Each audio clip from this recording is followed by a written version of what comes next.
É treta para todo lado nessa nossa política brasileira. É disputa pela liderança do partido, é briga no Twitter, é áudio vazado chamando o presidente de vagabundo, é uma treta atrás da outra. Então nesse vídeo eu quero fazer uma proposta muito simples. Vamos parar de tretar e tocar a porra do país, que é o mais importante nesse momento? Mas antes quero recapitular um pouco das razões por que está havendo tanta briga e tanta disputa dentro do governo.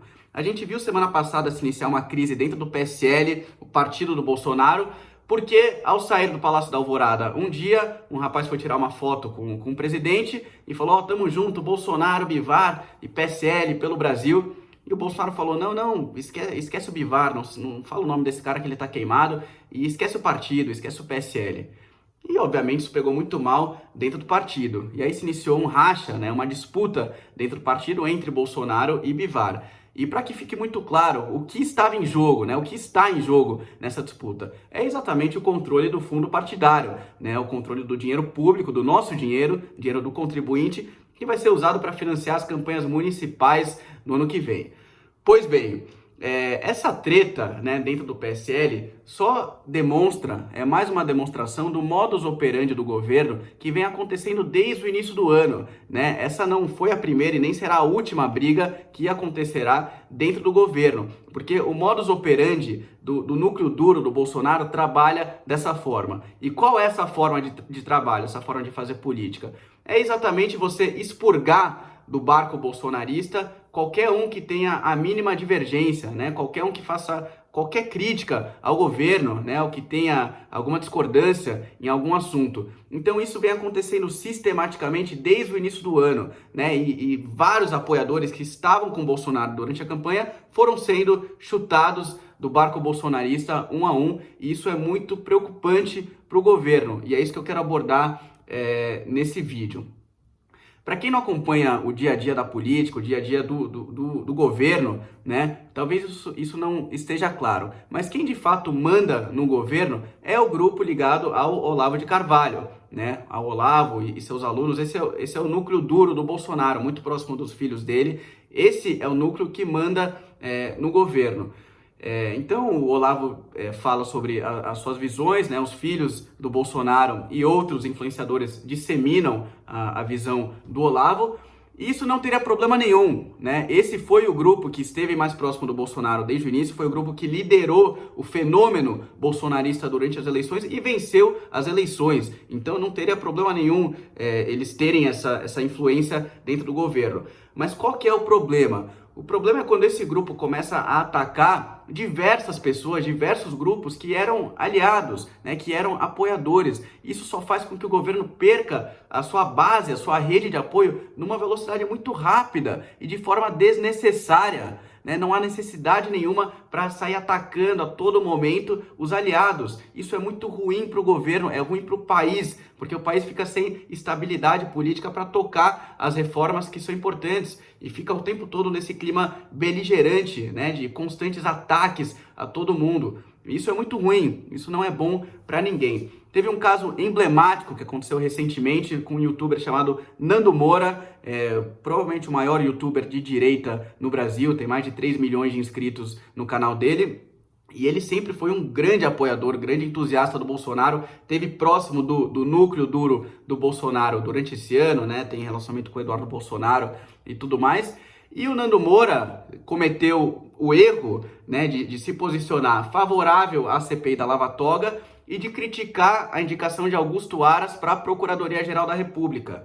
E aí a gente viu um negócio que parecia surreal, né? Um dos principais apoiadores, um dos principais influenciadores da internet, né? Que obviamente estava apoiando o Bolsonaro, começou a ser xingado nas redes sociais, xingado de traidor da pátria, xingado de isentão, xingado de comunista. É um absurdo isso, quer dizer, falar que o cara que apoiou o Bolsonaro desde a campanha, vem influenciando nas redes, né, vem influenciando na disseminação do pensamento de direita, do pensamento conservador, esse cara não é comunista, né? Ele pode ter alguma divergência do governo, mas não há razão para chutar o cara do barco bolsonarista desse jeito. Então isso vem ocorrendo de forma recorrente, né? E isso me preocupa muito. Eu quero deixar claro aqui que eu ressalto e reconheço a importância que o Olavo de Carvalho teve e ainda tem na disseminação e na consolidação de um pensamento conservador no Brasil. É óbvio que ele teve essa influência, isso é importante para a formação da direita no país. Porém, esse método de fazer política, de você ir chutando, né, chutando de perto qualquer um que tenha a menor divergência, isso é muito ruim, porque política é diálogo, política é construir pontes, política é construir maioria, né, para que você possa avançar com as pautas que são importantes para o governo e para o país. Então, esse método de trabalho não é positivo, né? Eu não consigo enxergar nada de positivo a longo prazo em ficar atacando antigos aliados. Então, eu acho que é fundamental aqui que haja uma mudança de postura do presidente e do núcleo mais próximo dele, né, dos filhos dele, do núcleo mais ligado ao Olavo de Carvalho. De novo, não tem problema nenhum com as ideias, com o que eles defendem, né, em disseminar a sua visão, né, com a qual eu concordo em grande parte.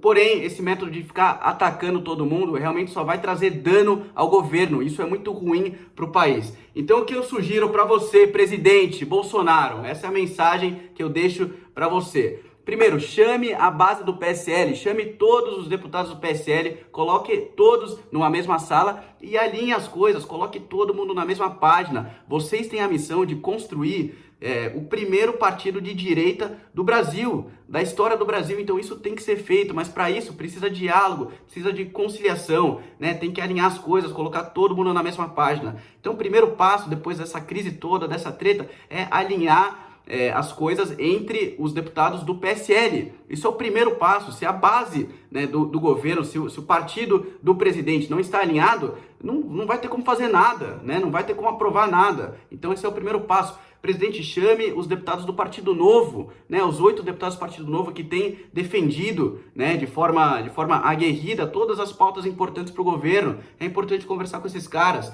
Chame jornalistas, meu Deus do céu, como Felipe Moura Brasil, Rodrigo Constantino. Esses caras estão sendo atacados. Esses caras são jornalistas de direita, né, que podem ter alguma divergência, podem fazer alguma crítica ou outra ao governo, porém eles irão elogiar as pautas positivas. Esses caras não são inimigos, não tem para que ficar xingando esses caras a todo momento. Tem que conversar com influenciadores como Danilo Gentili, por exemplo. O cara tem 17 milhões de seguidores no Twitter, né? Sempre apoiou o governo, é um cara de direita e está sendo achincalhado nas redes sociais sem necessidade nenhuma. Eu tenho certeza que toda essa base de apoio que teve com o Bolsonaro durante a campanha quer que o governo dê certo. Toda essa base de apoio é a favor das reformas, das privatizações, da desburocratização, da simplificação tributária, da defesa dos valores, das tradições brasileiras, né, dos valores familiares. Tudo isso ajudou a eleger o Bolsonaro e todos esses grupos, essas pessoas são favoráveis a isso. Então não há razão para ficar atacando todo mundo a todo momento. Isso é muito ruim, a gente precisa urgentemente juntar essa base de apoio novamente para conseguir tocar o país. Ou a gente corrige isso agora, né? Reúne novamente essa base, ou a gente vai ter 3 anos pela frente de muita briga, de treta o tempo todo e de pouca entrega, né? Eu não quero isso, eu tenho certeza que o presidente não quer isso, que o núcleo duro dele não quer isso. Todos nós queremos que esse governo tenha grandes entregas e faça grandes mudanças no nosso país, que coloque o Brasil na era da prosperidade, do crescimento econômico, né? Faça o Brasil reencontrar o seu caminho. Todos nós esperamos isso, mas se ficar com essa quantidade de briga o tempo todo entre os próprios aliados, isso não vai ser possível. Não vai ser possível. Então, essa é a mensagem que eu tenho para deixar aqui. Presidente, chame todo mundo, vamos conversar, vamos fazer política, vamos dialogar e vamos tocar a porra do país.